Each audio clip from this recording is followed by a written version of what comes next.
वज़ीर-ए-आज़म नरेंद्र मोदी ने किसानों का मफाद हमारे लिए सबसे अहम, हिज़्ब इख्तिलाफ किसानों को कर रहा है गुमराह, किसानों के हर मसले को किया जाएगा हल।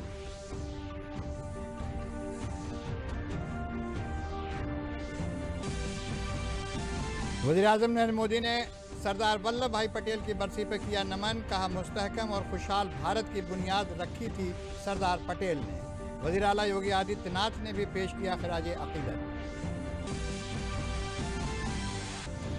रियासत में मिशन प्रेरणा के तहत शुरू हुए ऑपरेशन कायाकल्प के तहत 50 प्राइमरी स्कूलों में स्मार्ट क्लास की हुई शुरुआत। लखनऊ के नरही वाक़े प्राइमरी स्कूल में बेसिक तालीम के वज़ीर ने किया इफ्तिताह।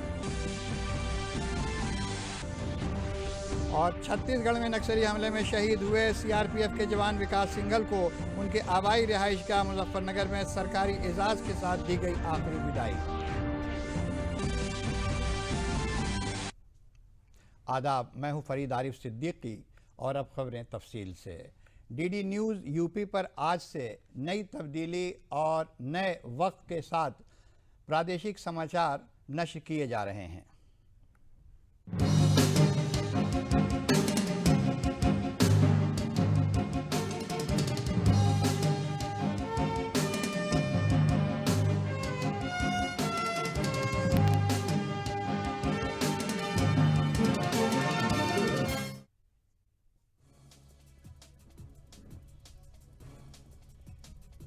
प्रादेशिक समाचार सुबह 8 बजे से 8:30 बजे तक, दोपहर 2 बजे से 2:30 बजे तक, 3 बजे से 3:30 बजे तक नश्र किए जाएंगे।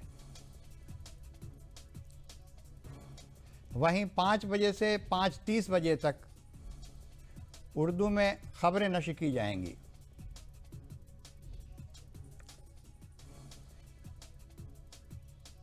छः बजे से 7 बजे तक हालात हाज़रा पर मबनी प्रोग्राम चर्चा में नश्र किया जाएगा।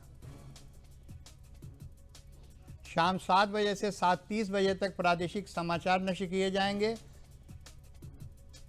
इसके अलावा प्रादेशिक समाचार यूट्यूब पर डीडी न्यूज़ यूपी पर क्लिक करके भी देखा जा सकता है। दूरदर्शन उत्तर प्रदेश पर प्रादेशिक समाचार के नशरियात में तब्दीली से मुतल्लिक़ नाज़रीन अपनी राय दूरदर्शन समाचार ईमेल आईडी ddnewslko@gmail.com पर भी दे सकते हैं।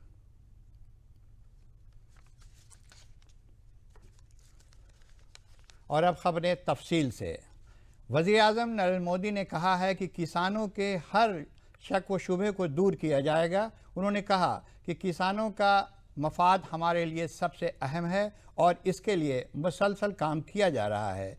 गुजरात के कच्छ में मुनक़िद तक़रीब में ख़िताब करते हुए उन्होंने कहा कि आजकल किसानों को लड़ाने के लिए, डराने के लिए साजिश हो रही है। उन्होंने कहा कि हिज़्ब इख्तिलाफ किसानों को गुमराह कर रहा है।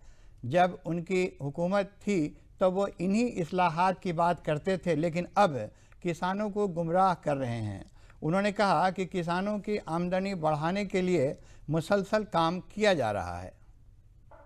फल सब्जी से जुड़े व्यवसाय में भी ज्यादातर बाजारों पर सरकारों का सीधा दखल नहीं है।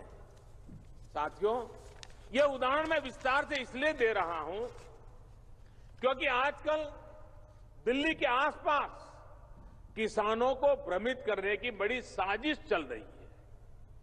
उन्हें डराया जा रहा है कि नए कृषि सुधारों के बाद किसानों की जमीन पर दूसरे कब्जा कर लेंगे। भाइयों बहनों, मैं आपसे जानता हूं, क्या कोई डेयरी वाला आपसे दूध लेने का कॉन्ट्रैक्ट करता है तो आपकी गाय भैंस ले जाता है क्या? कोई फल सब्जी खरीदने का उद्यम करता है तो क्या आपकी जमीन ले जाता है क्या? आपकी प्रॉपर्टी उठा के ले जाता है क्या? साथियों, हमारे देश में डेयरी उद्योग का योगदान कृषि अर्थव्यवस्था के कुल मूल्य में 25% से भी ज्यादा है। ये योगदान करीब करीब 8 8 लाख करोड़ रुपए होता है। दूध उत्पादन का कुल मूल्य अनाज और दाल के कुल मूल्य से भी ज्यादा होता है। इस व्यवस्था में पशुपालकों को आजादी मिली हुई है। आज देश पूछ रहा है कि ऐसी ही आजादी अनाज और दाल पैदा करने वाले छोटे और सीमांत किसानों को क्यों नहीं मिलनी चाहिए। साथियों, हाल में हुए कृषि सुधारों की मांग बरसों से की जा रही थी। अनेक किसान संगठन भी पहले ही मांग करते थे कि अनाज को कहीं पर भी बेचने का विकल्प दिया जाए। आज जो लोग विपक्ष में बैठकर किसानों को भ्रमित कर रहे हैं, वो भी अपनी सरकार के समय इन कृषि सुधारों के समर्थन में थे, लेकिन अपनी सरकार के रहते वो निर्णय नहीं ले पाए, किसानों को झूठे दिलासे देते रहे। आज जब देश ने यह ऐतिहासिक कदम उठा लिया तो यही लोग किसानों को भ्रमित करने में जुट गए हैं। मैं अपने किसान भाई बहनों से फिर एक बार कह रहा हूं, बार बार दोहराता हूं कि उनकी हर शंका के समाधान के लिए सरकार 24 घंटे तैयार है। किसानों का हित पहले दिन से हमारी सरकार की सर्वोच्च प्राथमिकताओं में से एक रहा है। वज़ीर-ए-आज़म नरेंद्र मोदी ने मर्द आहन सरदार वल्लभ भाई पटेल को उनकी बरसी पर नमन किया। वज़ीर-ए-आज़म ने ट्वीट के तवस्सुत से कहा कि मुस्तहकम और मजबूत भारत की बुनियाद रखने वाले मर्द आहन सरदार वल्लभ भाई पटेल को उनकी बरसी पर सदिया सलाम। उनके बताए गए रास्ते में हमें मुल्क को एकजहती, सालमियत और ख़ुद मुख्तारी की हिफाजत करने की हमेशा राग़िब करते रहेंगे। वज़ीर आला योगी आदित्यनाथ ने मुल्क के पहले वज़ीर दाखिला सरदार वल्लभ भाई पटेल की बरसी पर आज उनको नमन किया। हज़रतगंज में सरदार वल्लभ भाई पटेल के मुजस्समे पर गुलाहे अक़ीदत पेश करने के बाद वज़ीर आला योगी आदित्यनाथ ने उनको मुल्क की एकजहती और सालमियत का मसीहा करार दिया। मर्द आहन सरदार वल्लभ भाई पटेल जी के परिनिर्वाण दिवस पर मुनक़िद एक ताज़ियती जलसे में वज़ीर आला ने कहा कि सरदार पटेल ही मुल्क की एकजहती के रावी थे। वज़ीर आला ने कहा कि बुलंदी और पस्ती किसी भी शख्स के साथ कौम को भी मुतासिर कर सकती है। हमारा मुल्क भी तवील वक्त तक इससे मुतासिर रहा। गैर मुल्की ये जानते थे कि वो भारत में तब तक हुक्मरानी कर सकते हैं जब तक भारत के लोग कहीं पर भी मुत्तहिद न हो सकें। इसी वजह से वो तवील वक्त तक भारत पर काबिज़ रहे। इसके बाद जब मुल्क के लीडर सरगर्म हो गए तो मामला तब्दील हो गया। देश की स्वाधीनता के लिए एक नया शंखनाद होता है और कुटिल अंग्रेज इस बात को जानते थे कि अब देश भारत को बहुत अधिक दिनों तक वे अपने शासन के अधीन नहीं रख सकते, तो उनकी मंशा थी भारत को टुकड़े टुकड़ों में बांटने की। उनकी उस दुरभिसंधि को विफल करने में जिस महापुरुष ने सबसे बड़ी भूमिका का निर्वहन किया था और आज के वर्तमान भारत के इस स्वरूप को प्रदान करने के जो शिल्पी हैं, वह नाम है सरदार वल्लभ भाई पटेल का, जिनकी आज 70वीं पुण्यतिथि के अवसर पर हम उन्हें यहां पर स्मरण करने के लिए एकत्र हुए हैं। भारत अपने इस महान नेता को, भारत माता के इस महान सपूत को, जिन्होंने वर्तमान भारत की एकता और अखंडता के लिए अहरनिश प्रयास करते हुए एक बड़ी सफलता प्राप्त की, उनके प्रति सदैव कृतज्ञ चित्त से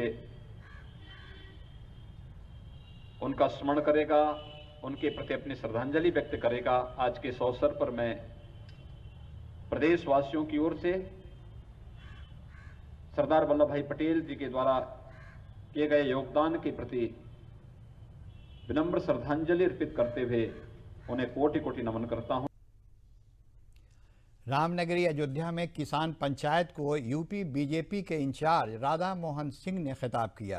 किसान पंचायत का इनकाद शहर के कौशलपुरी वाक़े सुरेंद्र लान में किसानों के राधा मोहन सिंह ने अपनी बात रखी। ज़रई बिल पर किसान और हुकूमत के दरमियान जारी तअत्तुल पर राधा मोहन सिंह ने कहा कि मोदी हुकूमत किसानों के तय पुरअज़्म है और रहेगी। किसान के जो भी मसाइल होंगे उनसे बातचीत करने के लिए हुकूमत 24 घंटे तैयार है। राधा मोहन सिंह ने कहा कि कांग्रेस की यूपीए हुकूमत में वजारत ज़राअत का बजट सिर्फ 12,000 करोड़ का होता था, जबकि अब एनडीए की हुकूमत में 1,34,000 करोड़ का बजट है। उन्होंने कहा कि 10 करोड़ कुंभों के अकाउंट में 1 लाख करोड़ रुपए बराह रास्त भेजे गए हैं। किसान पंचायत में 3 ज़िले के मंतिकाई इंचार्जों के साथ साथ मंतिके के किसान भी मौजूद रहे।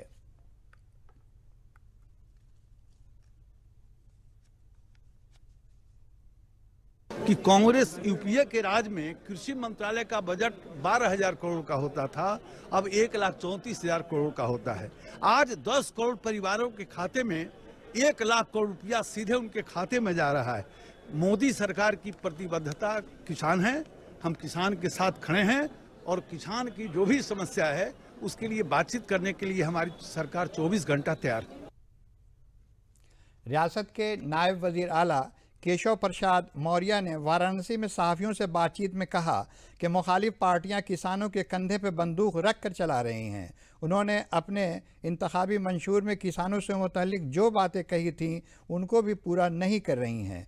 अगर किसानों को किसान बिल से कुछ परेशानी है तो बातचीत के लिए रास्ते खुले हैं, लेकिन मुल्क के ज़्यादा हिस्सों के किसान बिल की हिमायत में हैं। किसान भाइयों को कोई भी आपत्ति है, सरकार के द्वार हर समय खुले हुए हैं। वो बताएं कानून के किस पार्ट पर क्या आपत्ति है।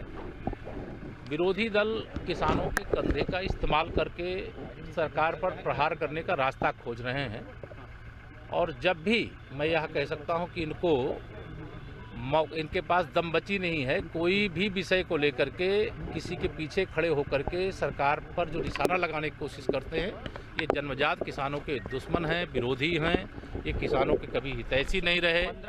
जो बातें इन्होंने अपने घोषणा पत्र में कही है उस बात से पीछे हट रहे हैं और जिन बातों का ये जब सत्ता में थे समर्थन करते थे, आज जब सरकार ने निर्णय लिया है जिससे किसान की खुशहाली सुनिश्चित है, उसका विरोध। हापुड़ के दतियाना गांव के रहने वाले राजेश त्यागी आम किसानों की तरह धान और गेहूं की खेती करते थे। मेहनत से फसल पैदा करते थे और उसे फ़रोख्त करके मशक्क़त करते थे। फसल को फ़रोख्त कराने के लिए बिचौलिए परेशान करते थे। करीब 9 साल कबल बिचौलियों से परेशान होकर रवायती खेती करने का तरीक़ा ही बदल डाला। 12 एकड़ तकरीबन 72 बीघा ज़मीन के मालिक होने के बावजूद फसलों से कमाई लागत काटकर हज़ारों में ही हो पाती थी। आज रजनीश केला, पपीता और नींबू की खेती करके लाखों कमाते हैं। फसल को कहीं भी फ़रोख्त करने की आज़ादी उन्हें अच्छे दाम दिलाती है। गढ़मुक्तेश्वर तहसील हलके के दतियाना गांव के रिहायशी रजनीश त्यागी बताते हैं कि तकरीबन 9 साल कबल तक वो रवायती खेती करते थे। एक बार वो महाराष्ट्र घूमने गए थे, वहाँ उनकी मुलाकात कुछ तरक्की पजीर किसानों से हुई, जहाँ केले की खेती के बारे में मालूमात हासिल हुई। इस वक्त हुकूमत के लिए खेती करने पर ग्रांट नहीं देती थी। आज हुकूमत 40 से 50% तक की ग्रांट दे रही है। महाराष्ट्र से लौटने के बाद केले की खेती करने का फ़ैसला किया। 7 एकड़ में केला होना शुरू किया, जिससे करीब 2.5 लाख रुपए एकड़ की सालाना आमदनी शुरू हो गई। इसके अलावा 3 एकड़ में नींबू और 2 एकड़ में पपीते की खेती शुरू कर दी। पपीते से करीब 3 लाख रुपए सालाना की कमाई होती है। मैसेज देना चाहते हैं, देखो समय के साथ में परिवर्तन जरूरी है और परिवर्तन ये है कि भाई थोड़ा थोड़ा किसान सभी जो है अपनी सब फसल लगावें, कोई बागवानी लगावें, कुछ जो है किसी भाई जैसे तुम्हारा आम का बाग है, अमरूद का बाग है और तुम्हारा आज की तारीख में तो बहुत मतलब अमरूद पे का बड़ा प्रचलन है, नींबू का बाग है, पपीता है और अपना गन्ना धान भी थोड़ा थोड़ा चलता रहे जी।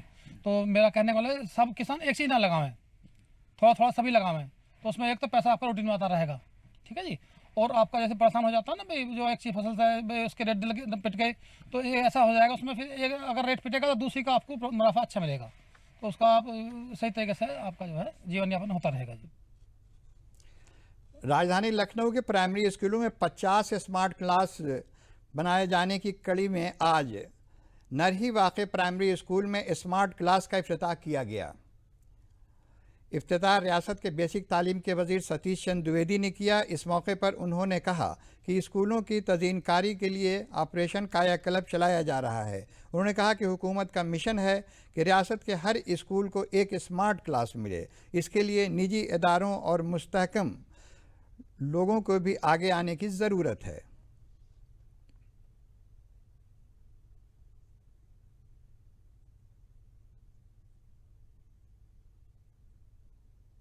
हम सभी ये जानते हैं कि हमारे पूरे उत्तर प्रदेश के जो 1,59,000 परिषदीय स्कूल हैं, उन सभी स्कूलों में केवल सरकारी संसाधनों के बल पर हम स्मार्ट क्लास और अन्य सुविधाएं उपलब्ध कराने का प्रयास करेंगे तो बहुत समय लगेगा। हम चाहते हैं ये प्रक्रिया जल्दी पूरी हो, इसलिए हमने ऐसे सारे देश के उन बड़े बड़े उद्यमियों से, कारपोरेट हाउसेज से सबसे अनुरोध किया था कि आप सरकार के प्रयासों में हमारा सहयोग करिए। और उसका परिणाम ये रहा कि बहुत सारे औद्योगिक घराने, बहुत सारे कारपोरेट सेक्टर से जुड़े हुए लोग उस दिशा में आगे आए और उसी कड़ी में HDFC की ओर से आज हमारे लखनऊ जनपद में 50 स्मार्ट क्लास, जिस तरह का आपने यहाँ पर देखा है स्मार्ट टीवी के माध्यम से, जिसको हैंडल करना बहुत आसान है। जो हमारा जो स्मार्टफोन है, उस स्मार्टफोन से कनेक्ट होकर हमारे टीचर ऑडियो विजुअल एड्स जो डिपार्टमेंट के द्वारा उपलब्ध हैं दीक्षा पोर्टल पर या गूगल पर या अन्य माध्यमों पर, उनके इस्तेमाल से बच्चों को जो पढ़ाते हैं उनके चित्र भी सामने दिखा सकते हैं। उसकी पहली जो स्मार्ट टीवी है उसका उद्घाटन आज इस नरही में हमारे प्राथमिक विद्यालय में हुआ है। शेष 49 का इस्टेब्लिशमेंट वो लखनऊ जिले के अलग अलग स्कूलों में करेंगे। महकमा बेसिक तालीम के पोर्टल से गायब तकरीबन 18,000 टीचर्स के सिलसिले में पूछे गए सवाल पर उन्होंने कहा कि इस मामले की जांच की जा रही है। मुमकिना तौर पर इन 18,000 टीचर्स ने मानव संपदा पोर्टल में अभी तक अपना डेटा फीड नहीं किया है। ऐसे टीचर्स की जांच की जा रही है। तो हम अब उसकी स्क्रीनिंग करेंगे कि क्या मामला है, क्यों उन्होंने डेटा फीड नहीं किया है। हो सकता है उनमें से कुछ फर्जी नियुक्ति के प्रकरण वाले शिक्षक हों या कुछ कोई ना कोई समस्या होगी। तो उन 18,000 की हम रिपोर्ट मंगा रहे हैं और देखेंगे क्यों फीड नहीं किया और उस रिपोर्ट का विश्लेषण करके आवश्यक कार्रवाई। भारत ने कोविड वबा से जंग में आज एक तारीखी मिसाल कायम की है। मुल्क भर में रिकवरी रेट 95.12% हो गया है, जो कि दुनिया भर में सबसे ज़्यादा है। वहीं एक्टिव मामले को हम 3.4 लाख से कम हो गए हैं, जबकि कुल पॉजिटिव केस अब 3,39,820 हैं, जो कुल मामलों का सिर्फ 3.43% है। इसके अलावा मुल्क भर में 161 दिन यानी करीब 5 महीने में एक दिन में से कम 22,065 नए इन्फेक्टेड केस के मामले सामने आए हैं। इससे कबल 7 जुलाई को 22,252 नए केस दर्ज किए गए थे। इस बीमारी से अब तक मुल्क में 94,22,636 लोग सेहतयाब भी हो चुके हैं। अब एक्टिव मामले और रिकवरी केस के फ़र्क में मुसलसल इजाफा हो रहा है। वजारत सेहत के मुताबिक 10 रियासतों और मरकज़ के ज़ेर इंतज़ाम रियासतों से 73.52% इन्फेक्शन के नए केस आ रहे हैं। महाराष्ट्र में एक दिन में सबसे ज़्यादा 2,949 इन्फेक्शन के नए केस दर्ज किए गए हैं, जबकि केरल में 2,707 नए केस सामने आए हैं। इसके अलावा कोविड सैंपल की टेस्टिंग के शोबे में भी भारत मुसलसल रिकॉर्ड कायम कर रहा है। इंडियन मेडिकल रिसर्च काउंसिल के मुताबिक अभी तक कुल 15,55,60,655 सैंपल की टेस्टिंग की गई है, जिनमें से कुल 14 दिसंबर को 9,93,665 नमूनों की जांच की गई है। कोरोना वैक्सीन को लेकर भारत सरकार ने ऑपरेशनल गाइडलाइन जारी कर दी है। टीका देने के 30 मिनट तक निगरानी की जाएगी। पहले मरहले में करीब 30 करोड़ लोगों की टीकाकारी की जाएगी। इसमें health worker, front line worker और 50 साल से ज़्यादा के लोग जिन्हें कोई और बीमारी भी है, साथ ही 50 साल से कम उम्र के वो लोग जिन्हें कोई बीमारी है, जैसे शुगर, कैंसर, दिल की बीमारी। इधर हेल्थ केयर वर्कर जैसे डॉक्टर, नर्स और पैरामेडिक्स जैसे लोगों की जो सरकारी और गैर सरकारी अस्पतालों में काम करते हैं। वहीं फ्रंट लाइन वर्कर यानी तीनों अफवाज, पैरामिलिट्री फोर्सेस, म्यूनिसिपल वर्कर और रियासत की पुलिस, इन सबको पहले ही मरहले में वैक्सीनेट किया जाएगा। टीकाकारी के लिए 5 लोगों की टीम होगी। उन्हें वैक्सीनेटर ऑफिसर कहा जाएगा। पहला वैक्सीनेटर ऑफिसर एंट्री पर होगा, जो दस्तावेज देखने के बाद ही सेंटर में दाखिल होने देगा। इसके बाद दूसरा ऑफिसर कोविड से डेटा मिलाएगा। तीसरा वैक्सीनेटर ऑफिसर डॉक्टर होगा और वही वैक्सीन देगा। बाकी 2 वैक्सीनेटर 30 मिनट तक मरीज को देखेंगे और भीड़ पर काबू भी करेंगे। टीका लगाने का वक्त सुबह 9 से शाम 5 बजे तक होगा। एक दिन में करीब 1 सेशन होगा और इसमें करीब 100 से 200 लोगों को वैक्सीनेट किया जाएगा।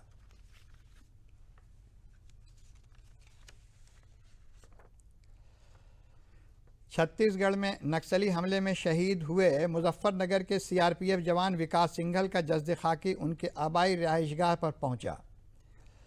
शहीद को खिराज अकीदत पेश करने के लिए तमाम लोग पहुंचे। सरकारी एजाज़ के साथ शहीद को आखिरी विदाई दी गई। इस मौके पर मरकज़ी वज़ीर संजीव बालियान समेत रियासती हुकूमत के वज़ीर और आला अफसरान भी मौजूद रहे। विकास सिंघल और उनके साथी नक्सली इलाके में गश्त के लिए निकले थे, जहां खुदकश हमले में विकास और उनके 9 साथी शदीद तौर से ज़ख्मी हो गए थे।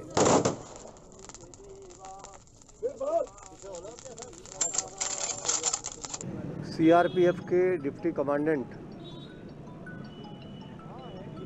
विकास सिंघल जी की अंतिम यात्रा में हज़ारों की संख्या में हुजूम उमड़ा है और हम सब भारत माता के इस लाडले को श्रद्धांजलि देने के लिए यहाँ उपस्थित हैं। देश के यशस्वी प्रधानमंत्री आदरणीय नरेंद्र मोदी जी, उत्तर प्रदेश के मुख्यमंत्री आदरणीय योगी आदित्यनाथ जी, सभी ने श्रद्धा सुमन अर्पित किए हैं। पूरी सरकार परिवार के साथ खड़ी है, जन जन परिवार के साथ खड़ा है और भारत माता के ऐसे लाडले सपूतों पर ही पूरे देश को गर्व है। और भारत माता की जय का लगता हुआ नारा, उद्घोष, हजारों की संख्या में नौजवानों की भीड़ इस ओर इशारा करती है कि कोई भी कायराना हमला करके भारत माता के इन लाडलों का जोश कम नहीं कर सकता और ऐसे लाडलों पर पूरे देश को गर्व। वज़ीर-ए-आज़म के जब तक दवाई नहीं तब तक ढिलाई नहीं, इस अपील के बाद से ही भारत सरकार की वज़ारत इत्तलात व नशरियात के रियासती अवामी राब्ता ब्यूरो की जानिब से मुसलसल लोगों को कोरोना के ख़िलाफ़ लड़ाई के लिए बेदार करने के लिए मुख्तलिफ़ प्रोग्रामों का इनाक़ाद किया जा रहा है। इसी सिलसिले में आज लखनऊ के Subhash Chandra Bose government girls college में सवाल जवाब के मुकाबले का इनाक़ाद किया गया। इसमें तालबात से कोविड से बचाव से मुतल्लिक़ सवाल किए गए, जिसमें फ़ातेह तालबात को रियासती अवामी राब्ता ब्यूरो के additional director general RP Saroj, joint director Sunil Kumar Shukla और कॉलेज की प्रिंसिपल डॉक्टर अनुराधा तिवारी के ज़रिए इनामात तकसीम किए गए। इस मौके पर कॉलेज की प्रिंसिपल ने कहा कि इस तरह के प्रोग्रामों से तलबा में एक नया जज्बा पैदा होता है और उन्हें इस बात की जानकारी होती है कि कोविड से कैसे बचाव किया जाए। कोविड संबंधित जागरूकता प्रतियोगिता हुई, जिसमें तकरीबन 160 छात्राओं ने कोरोना प्रोटोकॉल का पालन करते हुए प्रतिभागिता की और मुझे अत्यंत हर्ष है कि प्रश्नों के उत्तर कोविड से संबंधित थे, जिनके उत्तर जो छात्राओं द्वारा दिए गए उससे ये आभास मिला कि बच्चों को कोविड संबंधित पर्याप्त जानकारी है, जो अतिथियों समेत शिक्षकों को भी आह्लादित कर गई और जो उनको नहीं पता था उस प्रश्नोत्तरी क्रम में उनको पता चला। इस तरह के कार्यक्रम छात्राओं के संदर्भ में और सामाजिक संदर्भ में बहुत लाभकारी होते हैं और होते रहने चाहिए। बाराबंकी ज़िले में देही इलाकों की बैंकिंग सर्विस के आसान व फहम बनाने के लिए सखी बैंक की जानिब से बैंकिंग सहूलियात और स्कीम के बारे में लोगों को घर घर जाकर बताना होगा। इतना ही नहीं, सखी को देही बाशिंदों के बैंक से मुतल्लिक सभी ज़रूरी काम को भी निपटाना होगा। हुकूमत की जानिब से सखी को हर महीने 4,000 रुपये 6 महीने तक स्टाइपेंड मिलेगा। साथ ही हर महीने ग्रुप सखी के तौर पर उन्हें काम करने के बदले 1,200 रुपये स्टाइपेंड भी दिया जा रहा है। ये लोग 25,000 रुपये तक ओवरड्राफ्ट की सहूलत भी हासिल कर सकेंगी। उन्हें 2% कमीशन सभी ट्रांजैक्शन पर मिलेगा। LDM बाराबंकी ने सचिन कुमार ने बताया कि बैंक सखी योजना रियासती हुकूमत की बहुत ही अहम स्कीम है। इस स्कीम से देही और शहरी इलाकों के ख़वातीन को खुद कफील बनाने के लिए इनको बराह रास्त बैंकिंग सिस्टम से जोड़ा जा रहा है। इन ख़वातीन को इस 4,000 रुपये 6 महीने तक स्टाइपेंड मिलेगा। साथ ही इनको अलग से काम के हिसाब से कमीशन भी देने का बंदोबस्त है। बैंक सखी योजना ये राज्य सरकार की एक महत्वाकांक्षी योजना है। इसके तहत ग्रामीण तथा शहरी महिलाओं को आत्मनिर्भर बनाने के लिए, इससे बैंकिंग सेवाओं से जोड़ने के लिए, जिसमें बैंक सखी को 6 महीने के लिए 4,000 रुपये प्रति माह का वेतन का भी प्रयोजन किया गया है। बाद में उनको उसके साथ साथ उनको बैंक के द्वारा सही कार्य करने पे, उनको बचत खाता खोलने पे या बैंकिंग सेवाओं पे उनको कमीशन भी प्राप्त होता है। तो ये बहुत ही अच्छी योजना है महिलाओं को आत्मनिर्भर बनाने के लिए। मुझे बैंक ऑफ इंडिया की तरफ से मेरा BC सखी में चयन हुआ है और उसमें मुझे 7 दिन का प्रशिक्षण दिया गया है, जिसमें बताया गया है कि खाते कैसे ओपन होते हैं और जमा निकासी कैसे किया जाता है। ग्रामीण इलाकों में हम लोग जाकर अब ग्रामीण महिलाओं या पुरुषों के लिए नए अकाउंट ओपन करना, जमा निकासी करना अब हम लोगों के माध्यम से किया जाएगा। और इसी के साथ अहम खबरें एक बार फिर।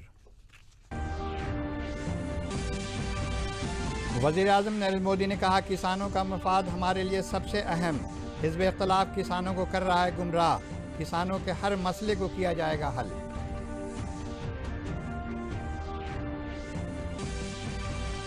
वज़ीर-ए-आज़म नरेंद्र मोदी ने सरदार वल्लभ भाई पटेल की बरसी पर किया नमन। कहा, मुस्तहकम और खुशहाल भारत की बुनियाद रखी थी सरदार पटेल ने।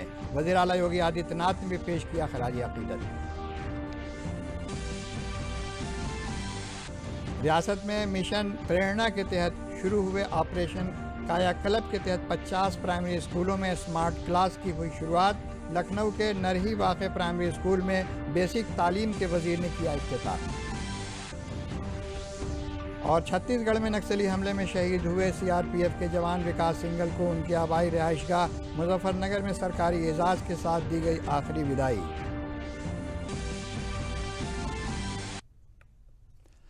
इसी के साथ खबरों का ये बुलेटिन ख़त्म हुआ। इजाज़त दीजिए। आदाब।